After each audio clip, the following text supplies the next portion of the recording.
childhood parks and just took my shoes off and just had to be grounded. I had to get grounded back again just to realize, like, and think about, okay, where I've come from, and, where I'm at. So it was a great moment for me. I had some people come up and ask, "Hey, were you okay?" I'm like, "Yeah, I'm good. I'm just reflecting, man. This is, one of the times in life you just want to slow down because life sometimes seems like it's always going." And for that half an hour, it was just a great opportunity for me to sit there and reflect on life. Your relationship with Coach Allen now, maybe see just how's that? It's been great. I love the fact that every day there's an objective, there's a charge.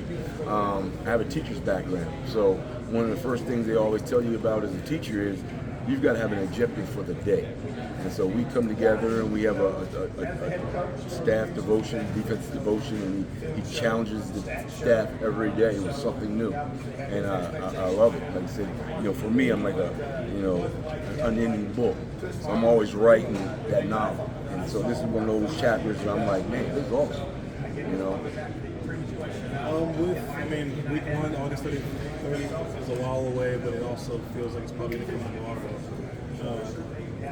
What is the degree of urgency to be perfect's not attainable, right? But to be just as sharp as possible? Obviously, Tiger, Death Valley. Is there chirping already going on, you think, between the communities of Tiger? I'm sure there is. It's football. It's athletics. Somebody's always going to chirp. It's just the nature of the game. I'm at that age where I ain't got time for that. I got to worry about what's in my closet. I got to make sure I take care of my young men here and make sure that this team is well prepared and ready to go.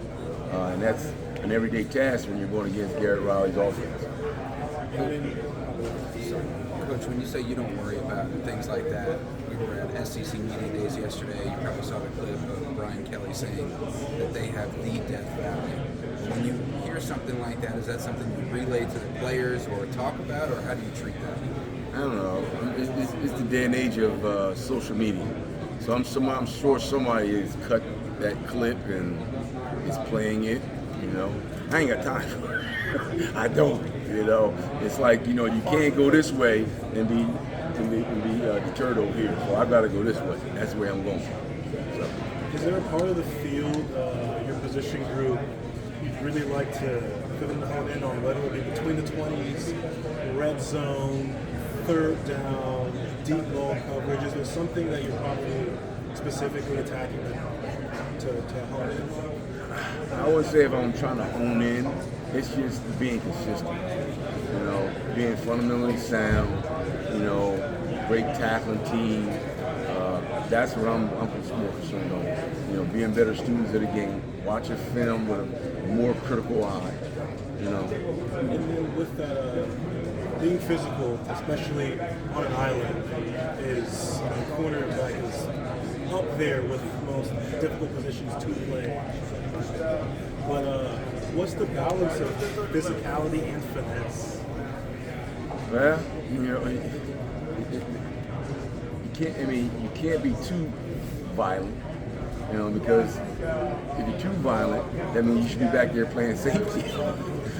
So there's a level, and they know it. Right by now they know it, and it's the good ones they have it, and they can understand it.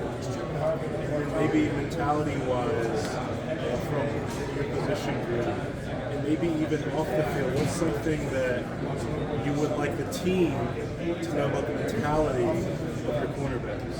Well, the fact that they can trust them. I want my guys to be trustworthy. I want my guys, people on our team to say, you know what, I trust the guy over there. I trust that guy out there to get his job done. And that's the mentality I want my guys to have. And in life, I want people to be able to trust them. It goes for a career. Your boss is going to make sure, hey, I trust that employer right there to do his job. And that's one of the great aspects of football. It's a great teacher of life. And that's why, as coaches, as society, we've got to protect this game.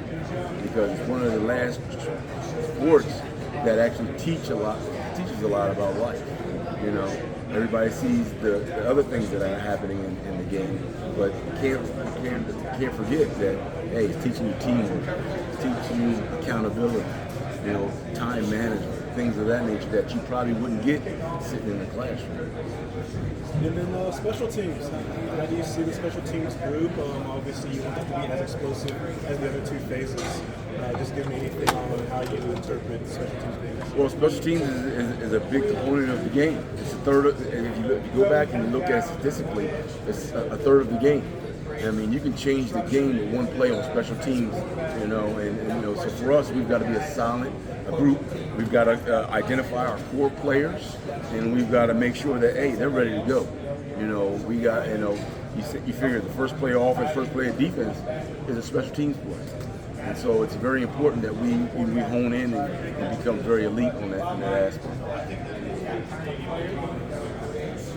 You think Ashton Hampton is going to be a very versatile piece? Kind of zero in on particular position. You just asked me, well, that's a twofold. Selfishly, I like to keep him over here on me. but understandably, it takes a team, not one person.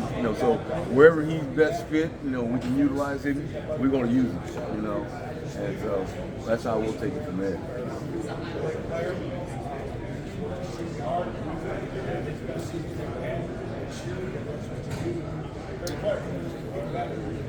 Appreciate it. No problem, fellas. Thank you, man. Appreciate it. Thank you. Appreciate it. Thank you.